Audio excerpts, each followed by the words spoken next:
wadayaal kusoo dhawaada qaybta wakaalada ee Baraarug TV radio saaxiibayaal haylaawina laagta iyo subscribe tana idinka oo saaxiibadiina kale si ay ula wadaagtaan waxa kale ee had iyo jeer macluumaadka ku saabsan dhinaca Soomaalida had iyo jeer duruufaha ay ku nool yihiin guud ahaan deegaanada kala duwan ee Soomaalidu ku nooshahay waxaad ka daalacaan kartaan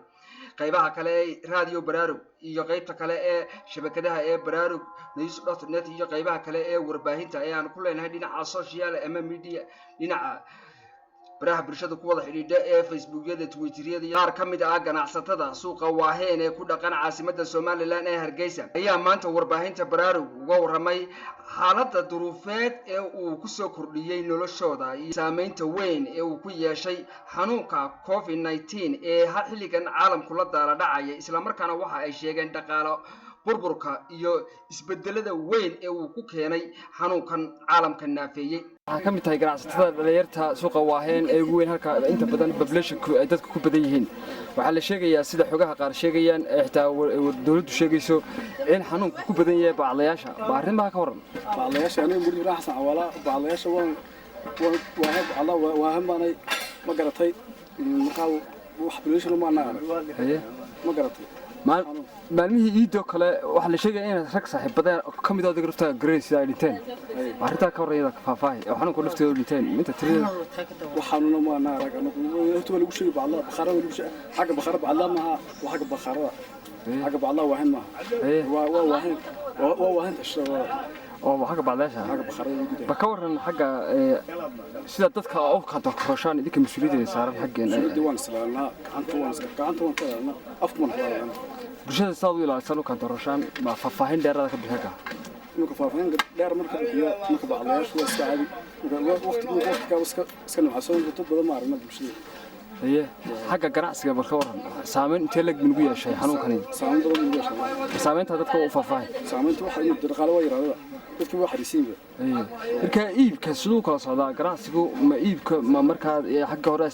isbarbar dhigtid يا إما كوكا. لأنه قاس ويرا. سامين بنوجي شلون. والي بكنوكا والي. بركب حق النلاش يا ذا سبور بدقايا. تذكر شرح يرى دير كسي. بحق يرى شرح سامين تنوي شيء. ولا والي واحد والي وكنا. واحد والي. كا غالهان وعاد وضع عيسى. والله حق السوق dadka yara baqday mooyaan inta yaa keenay inta shaarka nahay iyo inta aan ogeyba wali waan ila cad waxaan ka maqlaa ma naaray wax baayn waxa la sheegay la xal sheegay wali dariskiina ama xagga suuqa idinka suuqa ugu weynaa ee Hargeysa jooga caasimada ay gaadhane waaheen ee sarabada waaheen nin de xanuun hore qabayo meherada kala lahaa ayaa maxay tahay ugu maqala uu dhintay ma gartay digaas weeyaan wax kale ama dadkan meesha ku nool wax laga bukayo wax buka taamaana arma alxamdulillah weeyaan waxa xukuumaddu ay sheegaysaa kiisaska cusub ay hadal leeyahay soo yeeriyo xukuumaddu ayada meelaha ka baadhay maartay xagga dhakhtarkii dadku wixii tagaway salaakiin wadada jaarnahay oo maartay aan ugu ognahay ما جرى بقف المجلس النقابة. سوقنا فرت اللي سوق ذي، لكن دبته كذي. مجلس سوقي واحد حاجة مارك هي ده عليلي جاي واحد تكوين ده شك قاعد موياني. واحد ضد كم هذا حياة قبان ملتلو تقول عفما قبا. وحلا لو حمارتين يعني أنا قانون هذا سوق واحد بعضياش هيا شيء إن dhawaaqa ka soo yeeraya gudida uu madaxweyne Muuse Biixi u magacaabay in ay shacabka ka wacdi geliyaan xanuunka COVID-19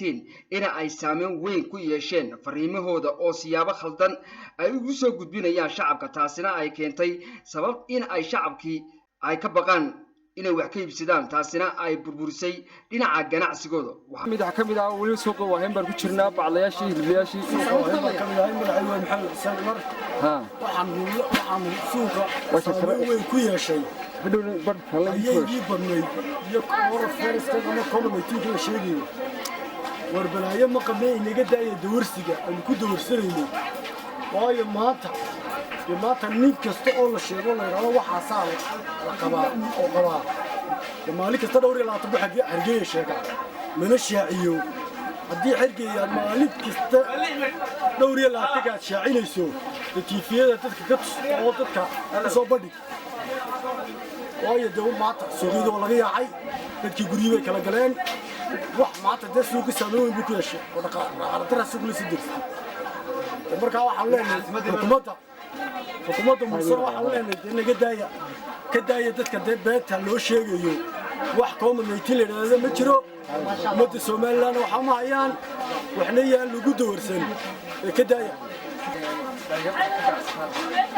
madaxweynaha yaashmi ma inuu dhiman jiray ma jira wasaaradda caafimaadka ama madaxweyne ama sheek lagu sameeyey ama in eega xalin والله ما هي إلا وطني وسعر وطني وحن كم الله وجايين يجي سامنتين كل شيء نايتين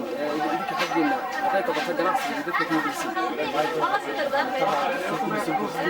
ولودك أنت بروح كيا مركب معك تقول لي فريبو واحد شراء صوب حيا للي هي على ياش عنك وهي أنا مركب اللي بعدوه كبديه يعني waxaan kamid ahay suuqii waaheen madaxweynaha xalaq baa gasay qofliiga go'doonka eego la sheegaya in harada badan ay hadda la leexleeyaan xagga karooyinkii oo ay iska fikireen adiga shakhsiyan harada la roob madaxweyne muuse waxaan leenahay balkaalayna la eeg dalku siduu yahay waayo dee xabar fadhidada la la fuulo madaxweyne waxaan leenahay bal ka soo bax madaxtooyada oo dee shicibkaaga dhex taalay waayo dee shicibka marka la dhex imaado aadayso ayaa dareemi kartaa dhibaatada dilkii jirta marka waxaan leenahay dee kaalina leeg dhaqaalaxumada dalka jirta saamaynta cudurkooda ku yeeshay kii maanta ina waxbayna ma hayaan alxamdulilah baynu ku jirnay laakiin maalin kasta yaa la sheecin dhowr iyo 20 iyo dhowr iyo 30 ama dadka ha loo bandhigo ha la yidhaha war waa kuwa oo dee laakiin marka la yidhaha bacadliibu ku dhacay aniga aabbahay baan u tegey maalin dhow oo dhir ciidadii yaa aabbahay wuxuu igu yidhi sooka suuq hoose sabta la yidhi war suuq hoose lagu madhay waxaan war lagu aabba laguma marane inankaago anigaa dhima lahaade hadduu maanta uu jiro hadduu community jiro oo anaa suuqi joogaa baanaa dhima lahaa baan ku weydi dee suuqana inayna laacaynta laga daayo dawladdu madee haddii leedahay suuqan albaabada u laabaynaa waa barteeda laakiin waa ina suuqii marka dhaleeceeyaan dadkii nooma imanayaan danyartii baa noo imanaysa dabaqadii dhuxun baa noo imanaysa dabaqadii sarrada loo arkaayo way guryaha hoosta ka xidhatay inta 6 bilood miisteendii marka madaxweyne waxaan leenahay balkaalay suuqa nala arag yaa iska fadhiyin qasrigaaga madaxtooyada balkaalay oo nala arag oo dee dadka indhayn ku samee